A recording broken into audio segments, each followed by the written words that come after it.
আপনার হুজুর এই তাফসীর মাহফিলে হুজুর বলছেন যে হুজুর গায়েব জানে। এক ভাই প্রশ্ন করছেন, আল্লাহ রাসূল সাল্লাল্লাহু আলাইহি ওয়াসাল্লাম কি ইলমে গায়েব জানতেন? এইসব সূক্ষ্ম বিষয় জনগণের সামনে আলোচনা করাই উচিত না, কিন্তু কতিপয় বক্তা আলোচনা করে বিভ্রান্তি সৃষ্টি করে দিলে জনগণ তখন প্রশ্ন করলে আমাদের উত্তর দিতে হয়। কেউ যদি বলেন আমরা যেই রকম গায়েব জানি না, রাসূলুল্লাহ ওই রকম গায়েব জানতেন না, সে কাফের হয়ে যাবে।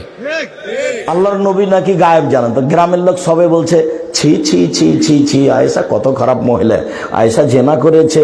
তো এখন রাসূল সাল্লাল্লাহু আলাইহি ওয়াসাল্লাম আসছেন আর যাচ্ছেন, আসছেন আর যাচ্ছেন, আসছেন আর যাচ্ছেন। এরপর যে বলছেন, দেখো আয়েশা, তুমি যদি অন্যায় করেই থাকো তাহলে বলো করেছি, আর যদি অন্যায় না করে থাকো তাহলে বলো করিনি, করে থাকলে ক্ষমা চাও। তখন আয়েশা বলছেন, বলেন কি আপনি, আমি যদি বলি আজকে হ্যাঁ তাহলে মিথ্যা হবে সত্য, আর যদি বলি না জনগণ বলবে কইরা বলছে না। সাবরি কা সাবরে আবে ইসব, আমার ধৈর্য ইসবের বাপের ধৈর্যের মতো।